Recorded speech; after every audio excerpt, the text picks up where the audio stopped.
David Lynch's Dune, 1984, misunderstood one crucial aspect of Paul Atreides' characterization, but Dune 2 thankfully gets it right. Although Denis Villeneuve's Dune 2 closely adapts many elements of Frank Herbert's books, it also takes several creative liberties to enhance the original narrative and make it more suitable for the audiovisual medium. For instance, the film does not feature Paul and Chani's first child because of its limited runtime and emphasis on the key story elements of the source. Including Paul and Chani's child also does not make a lot of narrative sense in the film because it significantly changes Chani's characterization. However, despite bringing so many big changes to the original books, Dune 2 does an incredible job at capturing one crucial aspect of Paul Atreides' storyline. While David Lynch's Dune completely misinterpreted this aspect, Villeneuve's adaptation shines by staying true to Paul's original narrative. 1984's Dune ended by making Paul a loving and peaceful hero.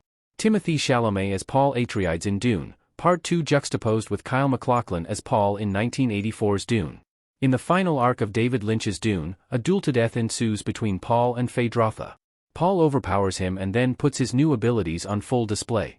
As it rains down on Arrakis, Paul fulfills the Freeman prophecy. The 1984 film ends with Paul's sister Alia declaring him to be the Kwisatz Haderach.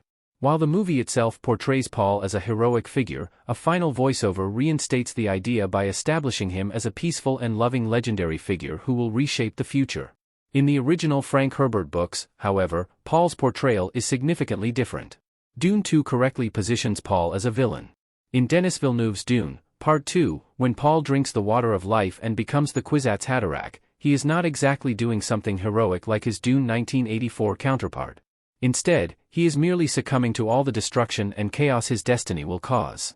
A part of him does not want the Holy War to happen, but the fact that he still gives in to the temptation of becoming the Lisan al-Gaib proves that he willingly decided to accept the immense cost his destiny entails.